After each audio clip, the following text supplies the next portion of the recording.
Hello, may buntag sa tanan. Ako nga pala si LG Days, no? Good morning, good morning. O, nako diri karon, no? Karon i-review na to ang ganong kaniyang gigawa na ko nga motor. Before man 150. At huwag mo kalimutan mag-subscribe sa aking channel, no?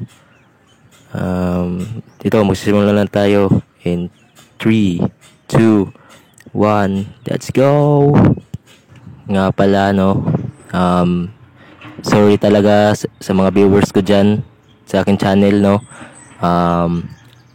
Na matagal ako mag-upload ng video ko. At ito ngayon, magsisimula na akong mag-upload ulit ng video.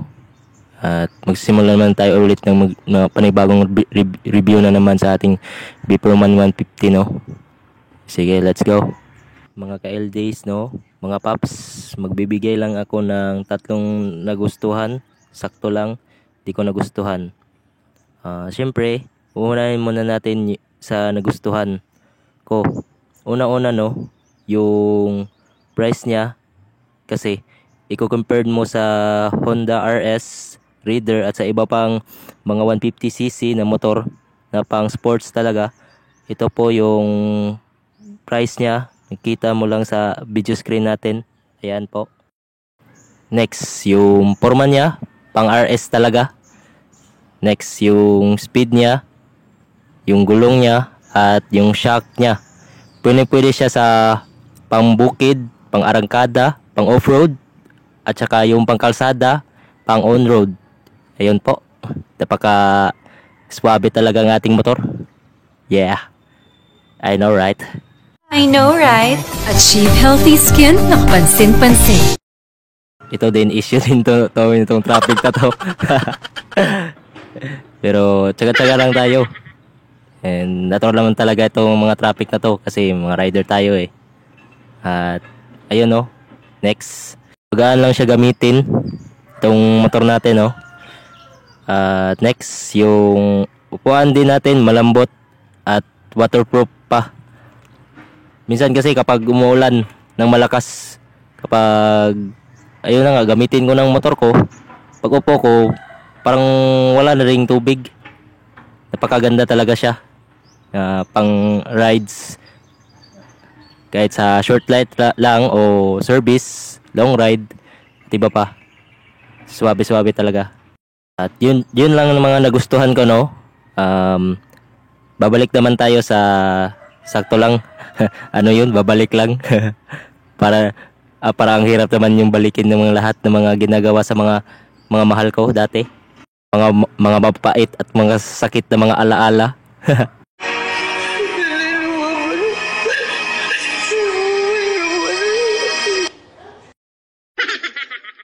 Para ang hirap naman nun. Ito na naman tayo sa sakto lang, no? Yung gas consumption niya, nagtatalo lang siya sa 45 to 35 km per liter, no?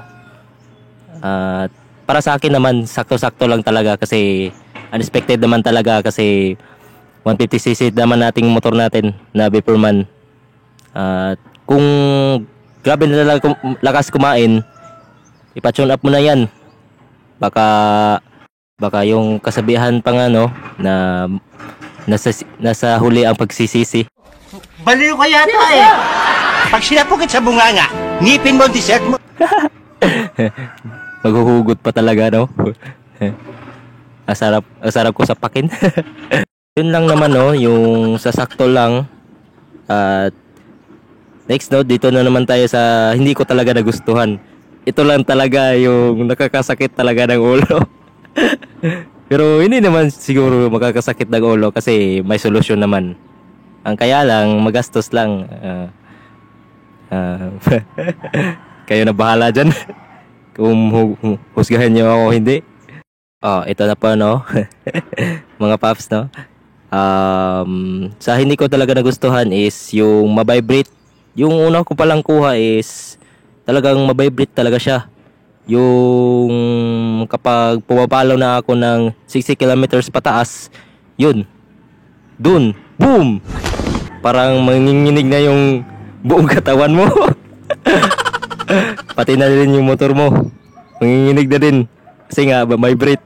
Pero I recommend talaga na magpalit kayo ng rear sprocket lang. Yung pinalit ko kasi 43 talaga. Bakit ko nga pala 43 ang pinalit ko? Kasi magpupunta kasi ako ng bukid. Kaya may arangkada naman din paminsan yung motor ko. Kaya nga pala no, magpa-park muna ako dito kasi may issue tong headset ko eh. Sakto-sakto naman din sa ating topic na to sa mga hindi ko nagustuhan. Mura-mura kasi itong binili kong headset tapos nasira lang din ng isang buwan. Ayun oh. Pupunta muna ako ng pawn shop kung pwede ba sila ayusin tong headset ko.